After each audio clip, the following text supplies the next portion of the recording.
आज शाम को जाके सोचिएगा कि हम जहां से परचेज कर रहे हैं $120 का एक बैरल, रशिया हमें $60 का एक बैरल देता है और ईरान हमें $2 का एक बैरल देता है।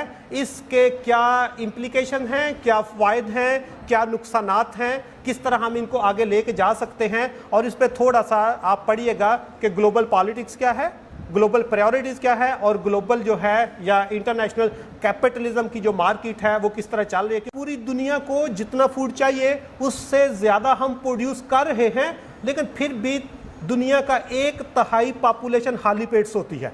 प्रोडक्शन पहले ही ज़्यादा है हमारी डिमांड से, लेकिन फिर भी लोगों को क्यों भूखा सोना पड़ता है? क्योंकि कैपिटलिस्ट ने उस एक्सेसिव प्रोडक्शन को होल्ड किया हुआ है और उस वक्त तक उसको सेल नहीं करेगा जब तक उसकी प्राइस उसकी मिनिमम प्राइस से ज़्यादा नहीं हो जाती। And same is the case of your like oil prices. Oil prices में आपके लिए शायद एक डिफरेंट चीज़ हो, मैं आपके साथ शेयर करूँ। पाकिस्तान इस वक्त जो इंटरनेशनल मार्केट से ऑयल परचेज करता है वो उसकी प्राइस हम पे कर रहे हैं $120 फी बैरल। इंटरनेशनल मार्केट से हम जो ऑयल इंपोर्ट करते हैं एक बैरल हमें कितने का मिल रहा है? $120 का। एंड यू नो कि एक बैरल में कितने लीटर होते हैं? एक बैरल में 160 लीटर पेट्रोल होता है और वो हमें $120 का मिलता है जो हम यूएस मार्केट से परचेज करते हैं। अब ये तो हम ले रहे हैं, ये हमारे साथ एग्रीमेंट चल रहा है। अगर हम उस मार्केट को छोड़ के रशिया से ऑयल परचेज करें तो रशिया पता हमें कितने का देता है? 120 वो दे रहे हैं। रशिया की जो इसकी बैरल की प्राइस है वो सिर्फ $60 है। हमें $60 पर बैरल रशिया से भी ऑयल मिल सकता है। और तीसरी चीज़, अगर हम रशिया से भी निकल के अपने हमसाए ईरान में जाएं, ईरान आपको पता है ईरान बहुत अच्छा ऑयल प्रोड्यूसर है, ईरान ऑयल प्रोड्यूसर है, और आप शायद आपके वहमो गुमान में भी नहीं होगा कि ईरान में ऑयल की एक बैरल की कीमत क्या है। यूएस मार्केट में $120 पर बैरल, और जब हम इसमें आते हैं रशिया में तो $60 पर बैरल, और अगर हम ईरान में आए तो ईरान में $2 का एक बैरल मिलता है, सिर्फ $2 का। मतलब वहां पर पाकिस्तानी ₹3 का 1 लीटर पेट्रोल मिलता है।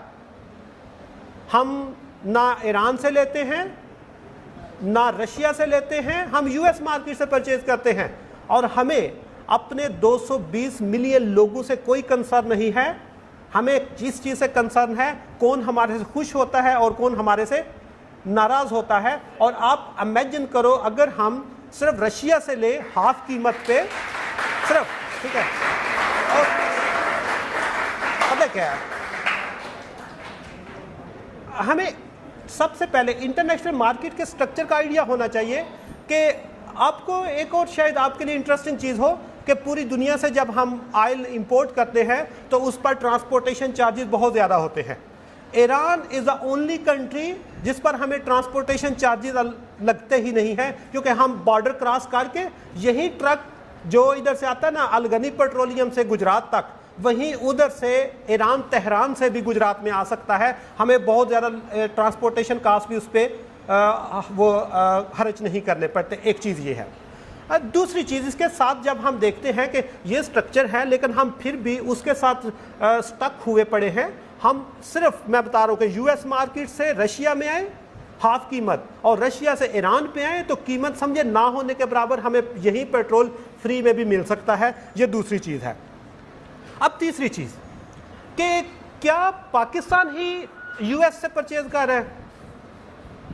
अब आते हैं अपने हमसाए इंडिया के साथ। आपको आइडिया होना चाहिए, इंडिया ऑयल रशिया से परचेज कर रहा है और पिछले 1 महीने में उन्होंने ऑयल प्राइसेस कम की हैं अपनी मंडी में, क्योंकि उनको सस्ता तेल मिल गया। आइडिया है आप लोगों को? आखिरी चीज़ कि जो ईरान है, ईरान के साथ इंडिया ने एक और एग्रीमेंट किया है। आप मैसकॉम के लोग हैं, आपको अवेयरनेस थोड़ी सी होनी चाहिए। इंडिया ने ईरान के साथ एग्रीमेंट जो किया वो बड़ा इंटरेस्टिंग है, वो पाकिस्तान भी कर सकता है। उसने कहा कि आप हमें ऑयल दो, हम आपको ऑयल के पैसे नहीं देंगे।